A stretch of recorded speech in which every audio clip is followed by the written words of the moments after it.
What's up, my Nimbugs? Welcome to the very first video on the Elestonauts YouTube channel. I'm joined with Caleb, Swolax, and Josh, and today we are going to be showing you my first place webcam tournament Earth Beatdown deck. Now, why I'm here with the boys...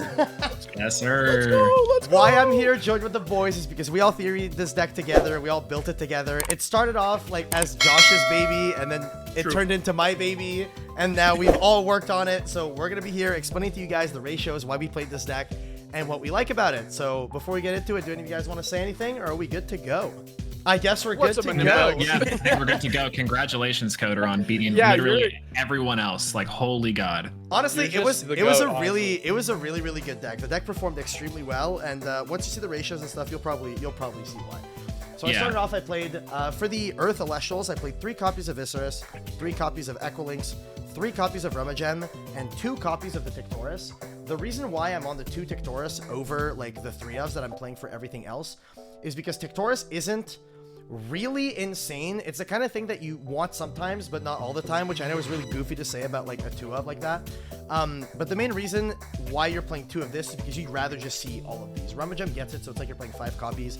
Equilynx is the best card in the deck, hands down, like by far. Like, Josh, tell it, because you built this, and you were like, oh, Equilynx is the best card in the game. And I was like, what do you mean? What are you talking about? So explain why Equilynx is so crazy. So the amount of pressure that Equilynx can provide on the board just by itself, it's just a better P-Gust. And if your Equilynx sticks, and it sticks around for more than a turn, you shouldn't be losing the game. Yeah, true. Yeah, there were so many times during the tournament where I specifically like stuck an Equilynx to the board and it stuck and like they didn't out it. And then my opponent was like, oh, I can't set any runes. Like if I set a rune, I lose it. And I had one opponent that every turn, all he did was set a rune, summon a guy, pass. And I'm like, okay, pop the rune, beat over the guy. What do you have? Oh, nothing. And next turn he goes, set a rune, summon a guy, pass. And I'm like, well, I'm just gonna pop the rune, beat over your guy. Like, this card is the bread and butter of the deck. This, with combination with the 3 copies of the Demeter, is like the best part of this deck. Like if you open this and this, I'd argue this is stronger than Sparked Zeus on any point other than turn 1. Sparked Zeus is crazy turn 1. Turn 2 and on, which is like 90% of your game, this is better than Sparked Zeus. And this is crazy good.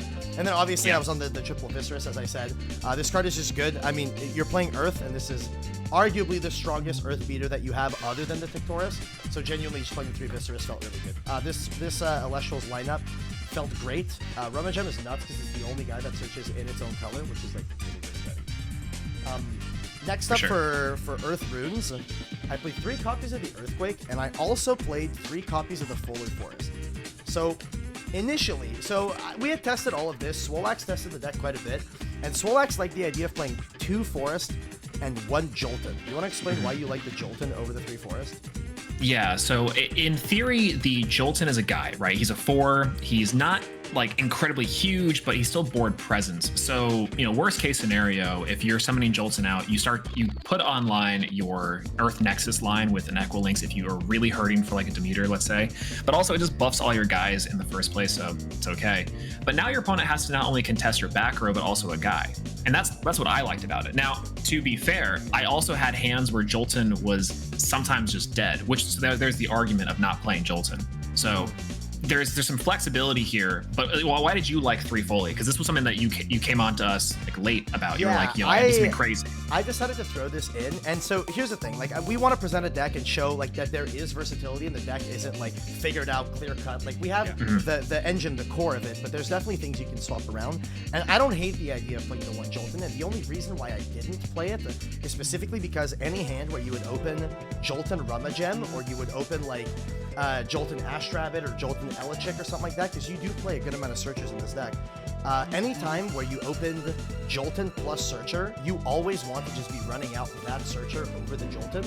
And sometimes I was just like, man, I wish that Jolton was just the field and I didn't have to waste a summon on going to get it. So that's the reason why I chose to do this, but that does open up yourself to a little bit more weakness in the sense where you're playing less Elestrals in your deck. And I've definitely had games during the tournament where I'm like, damn, I'm only opening runes, like, where are my Elestrals? Or I'm drawing, like, over the course of multiple turns, I would have killed to see just, like, a Jolton. Like, I would have loved a Jolton over the second Forest or something like that. So sometimes, like, I feel like there's pros and cons to both. I personally like the 3 Forest because games where you're playing under Forest, where you're not in a mirror match, are insane. This card is really, really, really strong.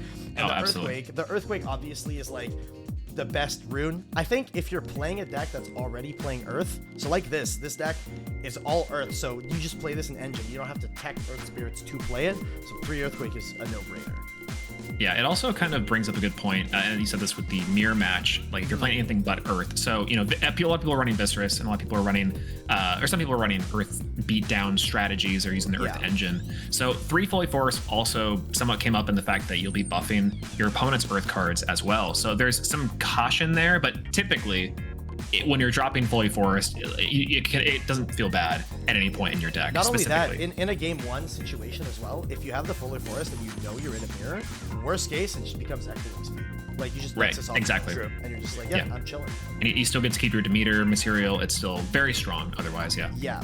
So you don't feel too bad when you sit in the mirror, but when I was playing in Top Gun, and I did play a mirror in Top 4, I played against Mario's Gaming World. Shout out to my boy Mario. I built a deck. We built the deck, and we let Mario play essentially our build. Like, we put him on this before the tournament, and I played against Mario, and when I was siding, I sided out all 3 Fully Forest. I was like, it's just bad. The Tectorus, however, is insane to run into the mirror, but I'll explain that later. That's everything for the Earth engine. Then after that, I feel like this is like known and it shouldn't come as a surprise. 3 Chick, 3 Rabbit.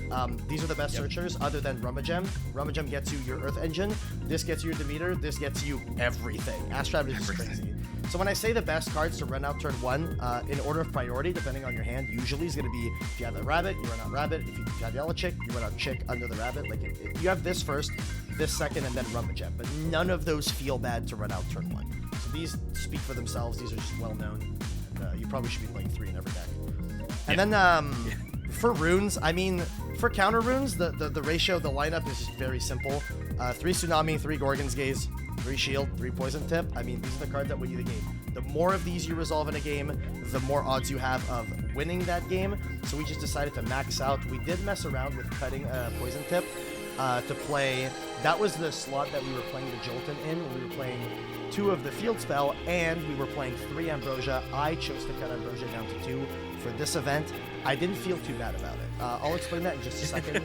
But for the for the runes, you just have to play 3 of all of them. Like, these are the best cards in the game realistically, and these are the games that like shift tempo. Because without these, if your opponent starts to establish any sort of like tempo on you, you're not doing much.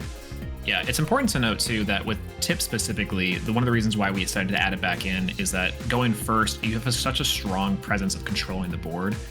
Your opponent. Typically, it's a very slow start for your opponent and yourself. So having the Tip there in your opener is just killer. Like half the time. If you guys saw my game against Jack in top 8, sorry.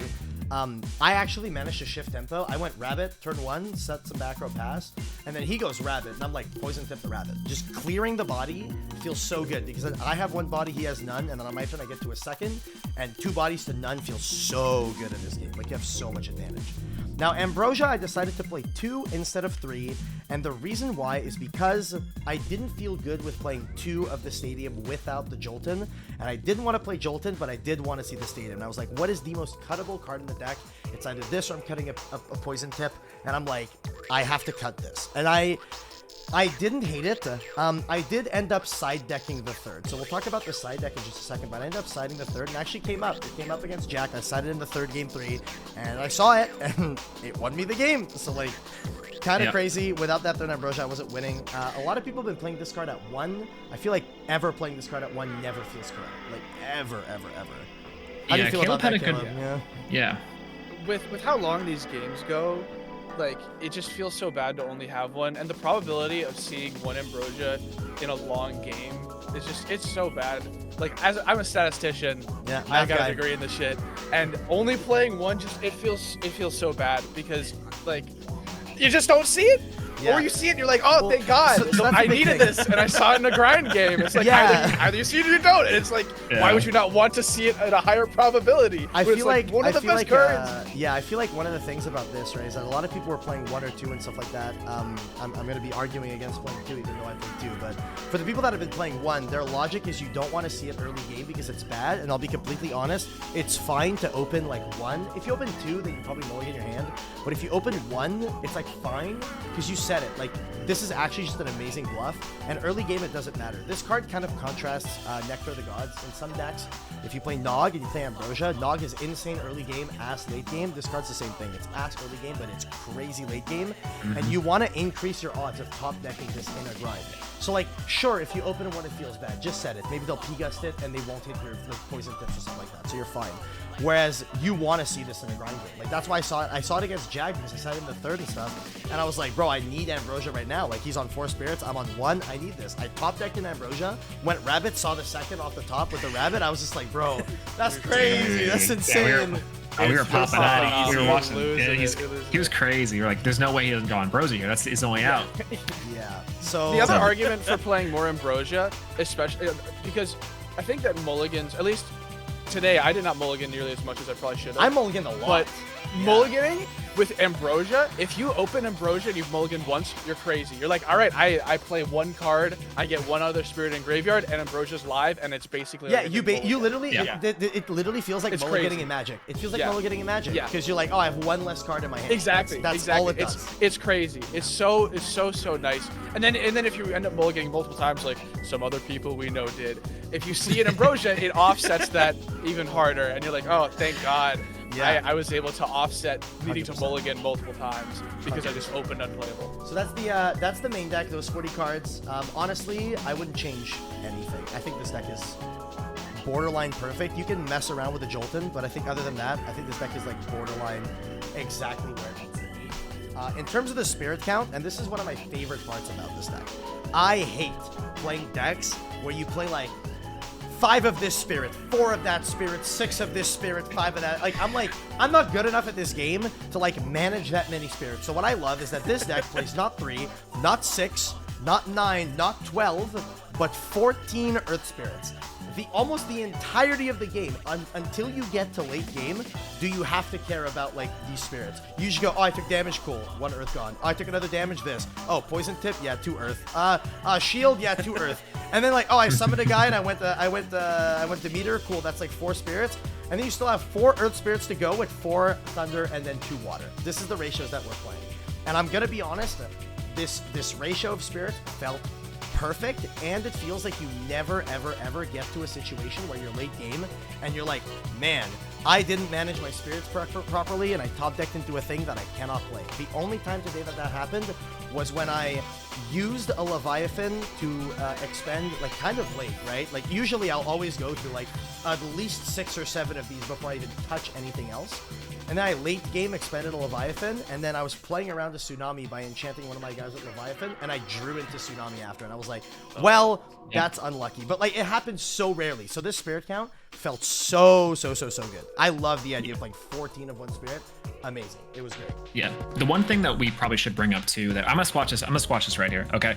Don't play the 1 rando fire. I know eruption is a hot topic. There's some people out here like, oh, I was worried about eruption here. Don't do it. It's not worth it, my brother. Like, come on now. I'd rather optimize my spirit deck than play like a specific spirit for a one-off. Like, I'll be honest, even if Tsunami was in the format, if people were playing Tsunami but not everyone was, like say Tsunami was like significantly worse than it was, but like you would still see it, I wouldn't even play the water spirits if I wasn't already playing Tsunami. The only reason I play these is because I play Tsunami. I wouldn't tech a water spirit to play around the card if I wasn't playing cards that could utilize this. Yeah, and that kind of speaks to flexibility though. Why make your deck worse if it's not even that good? Like it's nothing to really be worried about at the end of the day. Yeah, like I get that you play infinite cards that are able to pay with anything, but it just feels like optimizing having what you need in order to resolve the cards that you need to resolve at the time you need to resolve them it's just too good. Like, this just feels like the most optimal way to build your spirit deck, and I think we've got it pretty nailed down, you know. Yeah. Oh, one last thing too. Calibration was great on this one. Yeah, that's true. One last thing on the spirits here. So Earthquake is a very popular option for removal in the game. It's one of the best removals outside of Laurels. And there's always a problem in, like you said, other decks that are rainbowing out their spirits, and you have to account for Earth spirits. But because this is native Earth, and you're playing a 2-drop card for removal, you're like, okay, cool. Like you said, you can just burn these Earth spirits to gain tempo advantage, like with one of the best removals in the game. I've never activated Earthquake where I felt like, damn, this is costing me so many spirits or anything like that. Exactly. Josh, how do you feel? Okay. How do you feel about the spirit count? Like, do you feel like this is optimal? Do you think I should change anything? Because I know you were playing it a little bit differently, weren't you? No, honestly, I think it's fine. No, I think the spirit count was exactly the same. I think the only thing that's for consideration, since we're talking about Earthquake so much, is potentially even like main decking resting on your laurels, especially if it stays like best of 1 format. Yeah. Just because the card has been that crazy and overperformed that I know I want to play it in my list too. Yeah. So resting on your laurels is definitely a card to consider. Here, I'll talk about the side decks since we're on it. I did side 3 copies of the resting on your laurels, and this is, I think, the only card to consider playing in the main deck. The only thing is, I feel like this is a card that you should consider playing in main decks in a lot of decks in the game, but not specifically this one, because the Earthquake is essentially this, because you don't have to tech in Earth Spirits. I think in any deck, you shouldn't be teching in Earth Spirits to play Earthquake, unless you're also playing Vysceris in like a list that isn't Earth. But I think overall, even just playing like Vysceris Earthquake might not even be worth it if you're playing like a wind or a water or a fire deck or something. I think it's actually fine to just be playing 3 resting, not to play Earthquake, and unless you absolutely feel like you need this. If you're playing Vysceris, by all means play 3 Earthquake, but if you choose like, oh, this might not be like the most important thing, just play 3 Laurels, don't put the spirits into the Earthquake. It helps with the with grinding, because like this just costs less and you will be able to resolve, because this card is live way more often than it feels like you will be. Yeah, not every deck is going to be able to fit the 6 Earth Spirits to do a Vysceris Earthquake package. Yeah, correct. I sided 3 Chariot Ride. I know Swolax is a big fan of this card. Let's go, baby. Dude, I'm going to be honest, I never sided it in, and I don't see when I would. I don't feel like this card is good.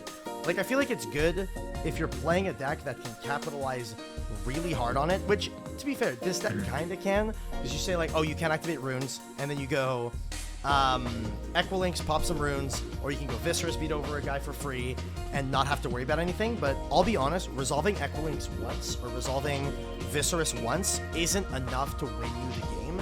So, like, it can shift the tempo, but I feel like the amount of times it'll shift the tempo, I didn't feel like I needed it. Because the thing is, Equilynx trades with 2 back row, and I almost prefer going 1 Equilynx to trade with 2 back row, because you pop 1 and then you swing and they shield you or something, rather than going Helios, popping 1, and then the other back row's still there. What do you guys think about that? There's like an argument against and for this card. I know this development was somehow missed in a lot of early tournaments, because like, oh, well, you know, runes are really powerful and counter runes are obviously really strong, and this one just says you can't play them. But like you said, if you're playing in with back removal and you're playing with heavy back removal, this card just sucks. You know, you activate during the draw phase, now you're down a counter rune. Now you pop P-Gust, Equilynx, now you're down 2. And it's okay, set a bunch pass. The only thing is that this thing allows you to connect Vysceris and cards that, you know, I'll say it, Ursier. So it's the Bears. Bears mentioned.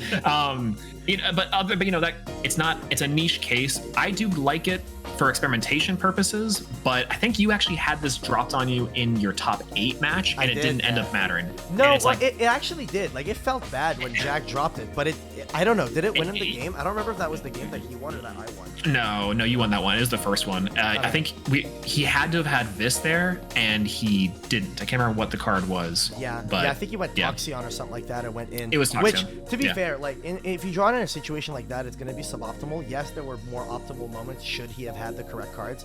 But that's the thing, is I feel like this card is too situational to main deck. It feels okay to side, but I don't even know what I would cut to play it. But I think it feels fine to play in the side. Should you like if you're playing against a deck that's also playing Altar, then maybe, because they'll have a lot of counter runes. But I genuinely don't think currently in this deck this card has a place. Maybe in some deck, but not in this one. I think the big argument for playing it, though, would probably be to play it against Thunder Nexus to guarantee an out to spark it. Yeah, that's super I think that's pretty much like the only situation that you're going to be siding this card. Yeah. So Helios' Chariot Ride needs more testing. Give it a try. Personally, I didn't feel like it was too crazy, but I do see the uses for it, so it's still something to consider. Then, on top of that, I played 3 copies of the Pandora's Box. This is exclusively for Wind and for decks that play Volt Tempest. So if my opponent is on Volt Tempest, these 3 come in. If my opponent is on the Hydrate line to go to Pantera, these 3 come in. That is the only time I put them in, and like, you need 3 of this in your side deck specifically for those decks. In best of 1, it feels really bad to play against Pantera, specifically because you won't have this. But we're just hoping that next tournament will be best of 3, you know what I'm saying? We're hoping. Yeah. Caleb, how many times did you go into Volt Tempest today? It happened exactly once. Let's go. It won me the game, but it was like, I think I also probably won without it. Like, it felt like overkill. I had like a 6 mat Volt Tempest with no spirits left, and it's like I get to burn you and then beat you to death. Like, I don't know. I think Volt Tempest is cuttable. I know you win when you play it, but I think there's just better cards to draw. I think we've agreed that Volt Tempest is like a little bit of an overrated deck, but I think we could talk about that in like another video. Maybe we'll do like a tier list or something like that based upon the results of this tournament. Talk about what we think. So hey, subscribe to the channel, ladies and gentlemen, and you know, you'll be able to see the tier list once we drop it. But we are not done with the deck. There's still 3 more cards in the side deck, and these are the ones that are like a little bit more, you know, like techie and stuff. So obviously the 3rd Ambrosia, sided this in. I side this in against Thunder Nexus specifically, and against burn decks. So if my opponent's playing burn, like I played against what's it called, Waspire Burn today, I would have sided this in if it wasn't best of 1. I sided this in against Jack because he plays the Toxion, and I know Jack and most Thunder Nexus players are really keen on going Toxion, add a Spirit to Toxion, swing 2, add a Spirit to Toxion, swing 3, and I'm just like, nah, I need to circumvent, and drawing it won me the game. So like, this card won me the game against Jack. Yeah, you could call it sacky. I agree, it was very sacky, but it was dope, bro. That's how the game goes. Skill it issue. was 3.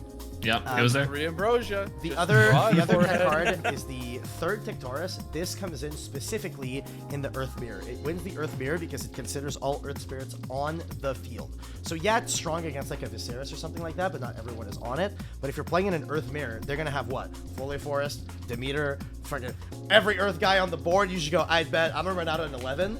I'm gonna swing, you know. So this card instantly threatens anything they have on their board. They need to have a counter rune to deal with this. So in the Earth Mirror, you want 3 Tictorus. It just feels so good in the Earth Mirror. And then the last card, I'm still testing this one. I didn't bring it in or anything like that today, but I think it does have its use, which is the 1 Scavengem. And the idea behind the 1 Scavengem is that Scavengem searches everything in your deck in a combination of 2 cards. And the reason why that's cool is if you're dealing against a lot of back row, you can go, all right, I'm going to add Demeter Equilynx, and now you have your combo online. If you're dealing against a lot, like a big board of guys, like I would have probably put this in against the Pantera, because you can go, okay, Scavengem search double Earthquake, or Earthquake Vysceris, or Earthquake whatever, like Earthquake something. This card is really crazy. On paper, I didn't bring it in because at no point did I feel like I needed to. I think the only matchup I would have considered bringing this in is against Pantera. So this is also a card that I need to keep testing, and I think it's nice. On paper, still need to determine if it's good enough to continue running. But with that being said, ladies and gentlemen, that was the deck profile that won the tournament today. I went 4-1-1 in Swiss. 3-1-1, sorry. I won 3 games, I got a draw, and I lost to an unwinnable game where I just like dead drew for like 3 turns in a row, and that was unfortunate. That's how best of 1 goes. And then in Top Cut, I won 2-1 against Jack, 2-0 against Mario, and then did I 2-0 the finals as well? Yeah. I think I did. The finals. Yeah, 2-0 the finals as well. This deck felt absolutely insane. My top 8 match was really hard, and we're probably going to be re-uploading that with our commentary and our thoughts and opinions on the top 8 match. What I could have done better, what my opponent could have done better, and just analyze it. My top 4 game and my finals game are also on record, so we might make a video about that. So subscribe if you guys want to see some in-depth analysis about the games that I played. And if you guys want to see more deck profiles and just, you know, to get all the information about Elestrals right now. Guys, any closing thoughts? I should have brought bears. I should have played Zephron! Why did I play Zephron? No. GG's Coder. That was a great performance. We were popping off, and, you know, I think this was a great showing. And Josh, your list was monster. Huge shout-outs to Josh. Huge shout-outs to Josh. Thank you, guys. Like, honestly, Josh has been coming up with some of the most insane decks, and he like has been optimizing decks like mad. So I cannot wait to show you guys some of Josh's brews, because Josh really is just like the deck doctor in here. It's gonna be crazy. It's gonna be crazy. You're not ready. You're not ready. A lot of stuff on the way. So guys, subscribe to the channel, and thank you so much for watching. I hope you guys enjoy this deck that we have dubbed Earth Beatdown, and I hope you guys have a fantastic day, night, evening, afternoon, or whatever. And we'll see you in the next video. Peace.